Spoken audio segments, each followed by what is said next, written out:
প্রতিটা গ্রুপে ঘুরতে যাওয়ার তো প্ল্যান হয়, কিন্তু প্ল্যান ক্যান্সেল করার মতো না একজন থাকে। যাক, তার নামটা আর বললাম না। তো হঠাৎ করেই সেদিন আমাদের খোয়াই যাওয়ার প্ল্যান হলো, কিন্তু প্ল্যানটা যে সাকসেসফুল হবে সেটা কখনো ভাবিনি। জীবনে হয়তো এই প্রথম কোনো প্ল্যান যেটা হঠাৎ করেই সাকসেসফুল হয়ে গেল। ভাবাই যায় না, না? মানে পৌঁছাতে প্রথমে আমরা এটা ওটা সেটা দেখলাম, সুস্মিতা রিয়া কিছু কিছু কেনাকাটা করলো।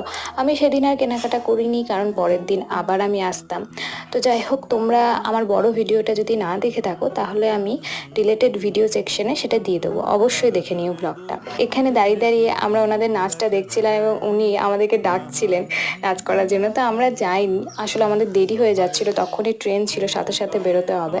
তো যাই হোক, এটা ওটা সেটা সব কিছু কালেকশন দেখলাম, আর প্রচুর সুন্দর সুন্দর সামারের জন্য কালেকশন এসছে। তো তোমরা চাইলে ঘুরে আসতে পারো। আর যদি ভিডিওটা ভালো লেগে থাকে তাহলে অবশ্যই লাইক, কমেন্ট এবং সাবস্ক্রাইব করবে।